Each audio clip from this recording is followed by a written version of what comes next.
Welcome to MMA Under 10. I am John Strasser. And I'm Alex Giuliani. This is our UFC 119 preview show. Before we get into that, last night was the Ultimate Fight Night and Ultimate Fighter 12 premiere. And if we learned anything from last night's fights, it's that Ross Pearson must have an early bedtime because Cole Miller put him to sleep. Now let's talk about 119. It's in Indianapolis, Indiana, September 25th, headlined by Frank Mir, Mirko Crop.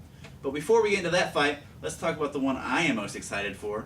Melvin the Young Assassin Gillard versus Jeremy Little Heathen Stevens. And I'm going to suggest you sit near a trash can for this fight because it's going to be sick. Who wins it? I'm going to go ahead and say Gillard. I think he's a better striker than Stevens. Stevens has striking too, and he also has some ground game. So I think if he gets in trouble, he's going to try to take Gillard to the ground, which if that plays out, then Gillard's most likely going to lose. But I still like Gillard in this fight. I think he's going to knock him out probably. No matter what happens, it should be a dynamite fight. Both of them go, nonstop. They want to put on a good fight. And I think Stevens will win. I think he's a smarter fighter. Gillard has power and he has speed, but he doesn't seem very intelligent. I don't think he understands what jiu-jitsu is. I don't think he understands that it's mixed martial arts. Yeah. I think Stevens wins this. He looked good in his fight against Sam Stout, and either way, it's going to be awesome. This card does not have your blockbuster fight. It does not have a Brock Lesnar. It does not have a George St. Pierre. But what it lacks in that, it makes up for in a lot of great little fights. Evan Dunham is fighting Sean Shirk, former lightweight champion. He's been out of action for a long time. Evan Dunham, an up-and-comer. Who do you see winning this fight? I'm gonna go ahead and go with Dunham. I think Shirk's sort of on his way out. Of the sport. He's getting older now. Dunham he's on a pretty good win streak right now. What is he? He's 11-0. Just beat Tyson and Griffin. Yeah. So I agree. I think Dunham wins this. If he beats someone like Shirk, is a huge name, former champion, is he one fight away from a title shot? Another big name. Let's say he fights Kenny Florian after this. Yeah. I mean, you would think so. I mean, after this fight, if he wins, he'll be 12-0. I mean, and usually those guys, the undefeated fighters get first pick a lot of the time. So yeah. I would be okay with that. I also see Evan Dunham, I don't know if I'd say walking through Sean Shirk, but I don't see him having any issues. Yeah. Chris Lights Out Lytle, hometown boy in Indianapolis, Indiana, fighting Matt the Terra Serra. They fought before in the Ultimate Fighter 4 finale. Pretty lackluster fight. Do you see this one being any better? I don't know. I see Lytle winning, just because I haven't really ever liked Serra that much. I mean, he's interesting as far as entertainment value. He's definitely got a mouth on him. I'll give him that. But I think Lytle wins this one. I'm a huge Matt Serra fan. How can you not like this guy? When he knocked out George St. Pierre, I said, I don't care what this guy does for the rest of his life. I will love him forever. I think he wins the fight. He has great jiu-jitsu. I think Lytle's a black belt too.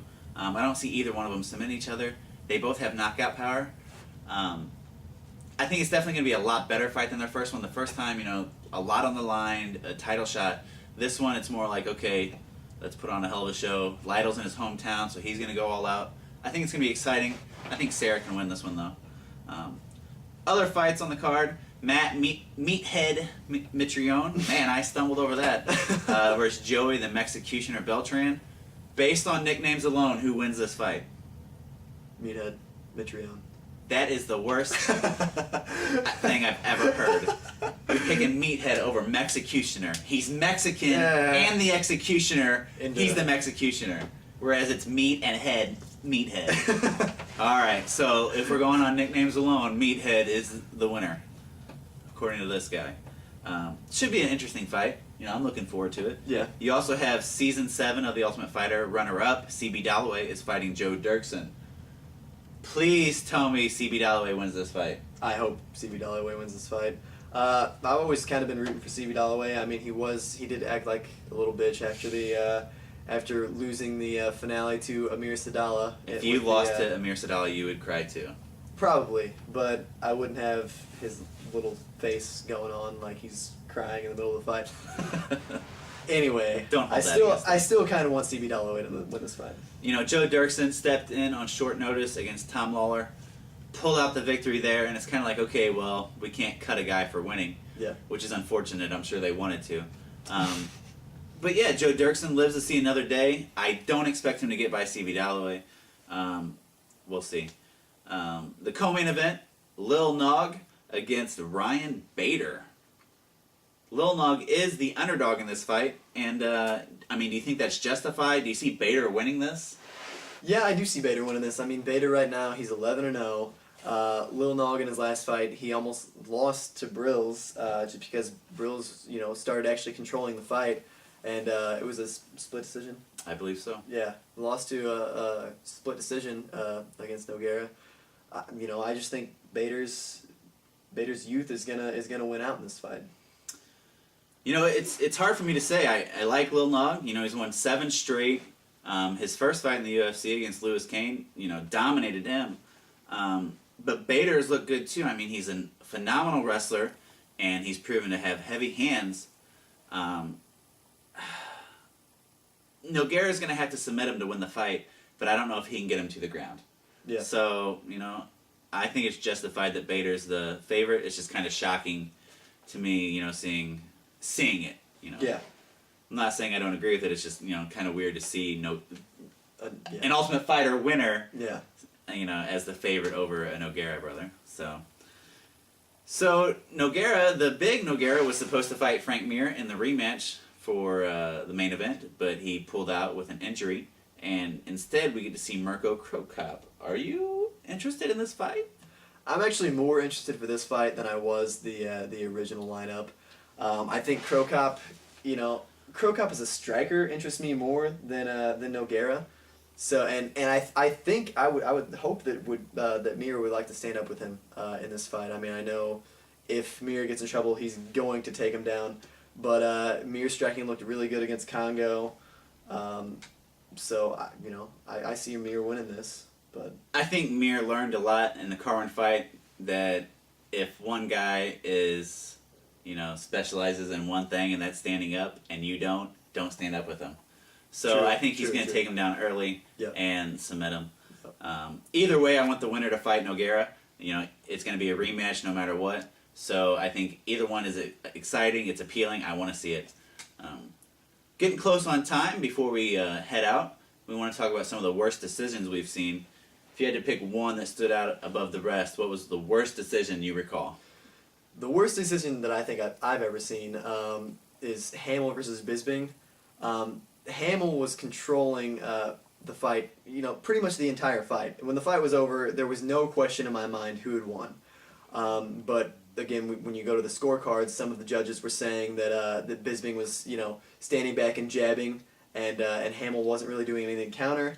But again, it's just if you leave it up to the judge's scorecard, You never know what Yeah. those judges see that you don't. They are ringside. They do have a better perspective, maybe. Or maybe they have a worse perspective, because you got multiple camera angles, watching it on TV that they don't. Yeah. There were a lot of decisions that I agree with who won the fight, but I hated the way it was scored. Yeah. Forrest Griffin, Tito Ortiz 2. I'm okay with saying Forrest Griffin won the fight, but there's no way you give him all 3 rounds. One of the judges did that. Last name was Griffin, by the way. And, that's just insane to me. BJ pinned Frankie Edgar, the first fight. I'm okay with saying Frankie Edgar won the fight, but you cannot give him all 5 rounds. That just blows my mind up. Yeah. So you can agree with the decision, just not the way they got to it. The biggest one that stood out to me was Machida Shogun, the first fight. It was a 5-round title fight, a lot on the line.